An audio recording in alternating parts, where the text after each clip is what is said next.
Salut tout le monde, j'espère que vous allez bien. Moi écoutez, je vais extrêmement bien, je suis en pleine forme comme d'habitude.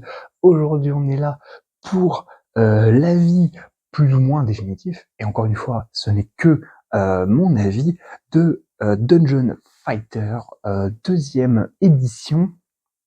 En tout cas, j'espère que vous avez vu la partie filmée solo, qui a été pour moi en tout cas un immense bonheur. Ça faisait un moment que j'avais pas joué.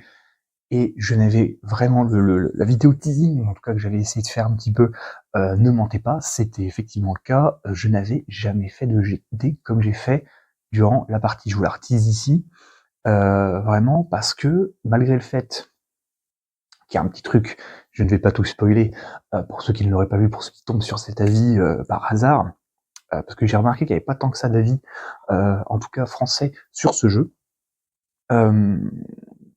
Je vais pas vous spoiler ma partie, mais en tout cas, pour ma part, ça a été vraiment beaucoup de surprises. Même si je m'y attendais quand même un petit peu, mais pas à ce point, vraiment pas à ce point. Alors, ça a été compliqué également parce que je rappelle que c'est le deuxième étrier, hein, la deuxième brique de la maison. Après, on partira en quête des autres briques, on va dire ça comme ça. Mais voilà, on va pas, je le rappelle, hein, on ne va pas faire par ordre chronologique. Là, j'étais quand même obligé de mettre la base parce que c'est un jeu qui me tient à cœur. Donc encore une fois, cet avis n'est que mon avis. Si vous avez le vôtre, n'hésitez pas à le mettre en commentaire de manière constructive, bien évidemment, et avec respect, toujours. Mais en tout cas, je vais quand même, et j'ai recherché, ce que je ferai à chaque fois d'ailleurs pour tous les jeux que où je vais donner l'avis, ou pas forcément que je vais tester, mais en tout cas que je donnerai, où je donnerai l'avis, je ferai des recherches pour voir ce que les autres en ont pensé.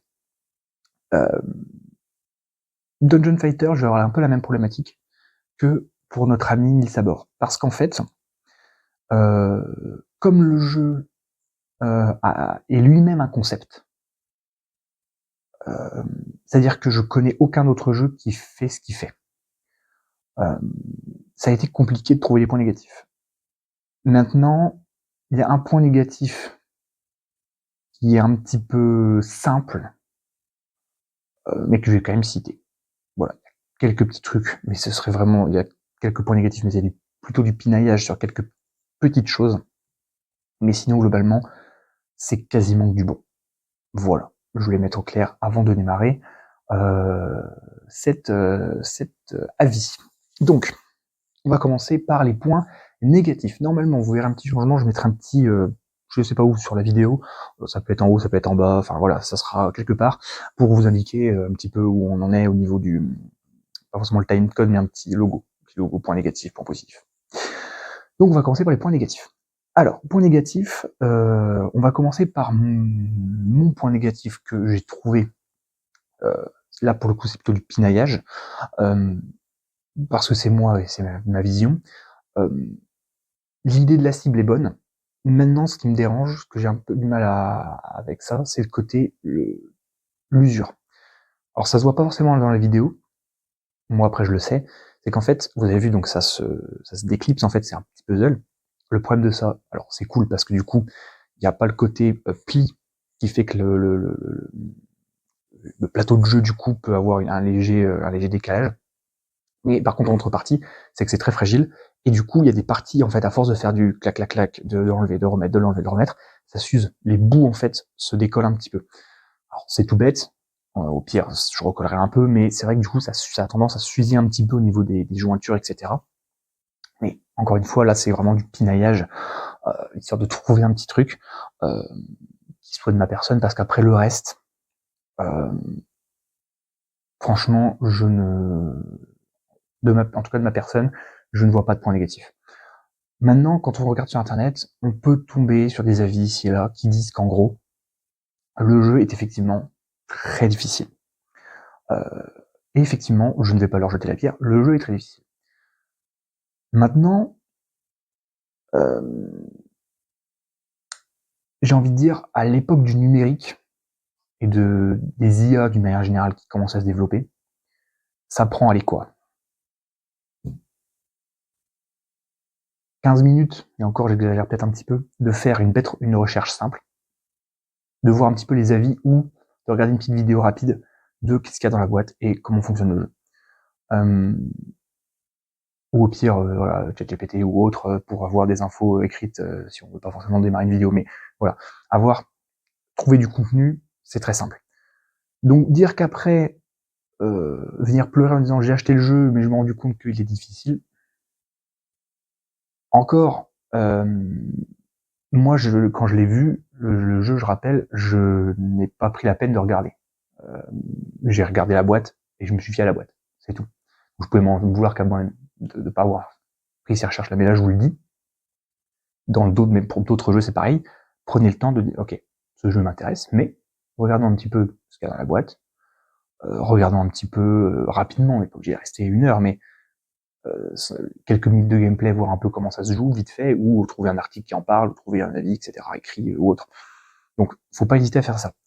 Maintenant, effectivement, je peux comprendre le côté rageant. Maintenant, encore une fois, c'est son concept. Alors, c'est pas le concept du roguelike. Ça, vous avez plein d'autres jeux qui le font, mais c'est le côté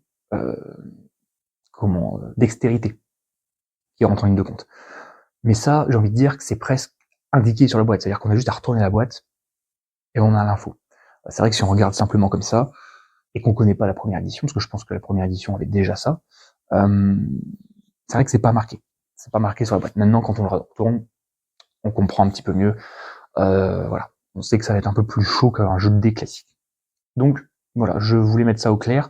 Je peux comprendre que certaines personnes soient énervées au niveau du jeu, on va dire, ou des reproches en côté, parce qu'il y en a même un sur l'article qui disait que c'était un petit peu le Dark Souls des jeux de dés comme ça un petit peu.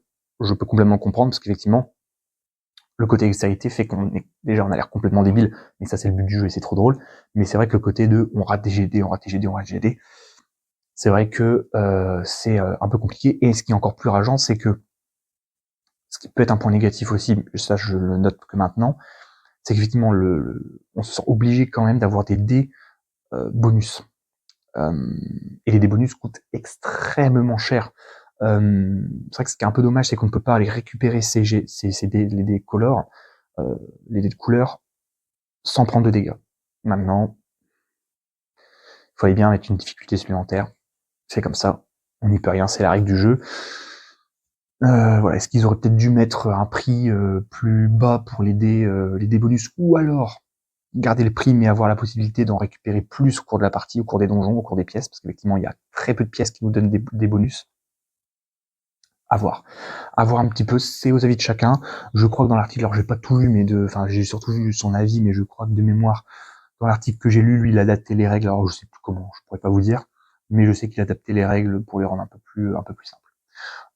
Donc voilà pour les points négatifs. On va passer aux points positifs. Et là, pour le coup, j'ai énormément de choses à dire. Alors, on va commencer par le petit sujet qui pourrait fâcher ou pas, le prix. Alors le prix, ticket d'entrée, moins de 40€,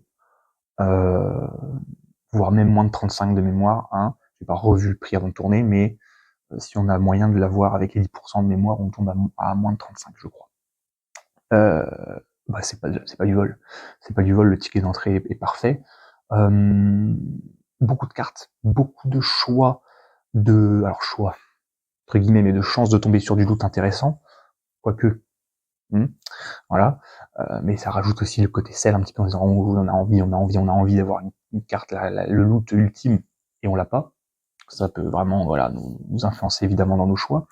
Le côté où ça se joue de 1 à 6, il y a 8 persos.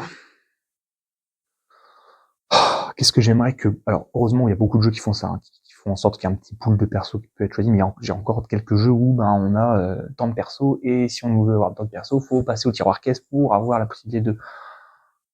là, qu'est-ce que ça fait du bien de pouvoir justement de faire des mix and match différents. Quel plaisir. Le côté... son concept, c'est du génie.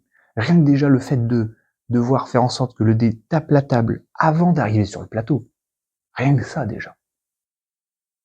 C'est presque une épreuve. Parce qu'on pourrait dire, facile. Ouais, mais facile, mon gars. Le rebond, c'est pas un rond, le carré. Hein. le carré, il a des coins. Donc s'il tombe bien face à face, c'est bon. Il suffit qu'il tombe sur un coin et que oui, il parte sur le côté, C'est comme un ballon de rugby, un dé, quand on y pense presque. Bon, ballon de rugby un peu plus triangle, mais dans l'idée, c'est ça. On lance un dé, on tape sur la table. Si on a la chance, ça fait carré, ça fait plat sur plat sur plat. C'est-à-dire que voilà, il fait une sorte de roulade normale. Tout va bien, mais s'il fait roulade normale, coin, il peut très bien partir à Acapulco le dé, hein, sans problème. Donc rien que ça déjà, c'est du challenge.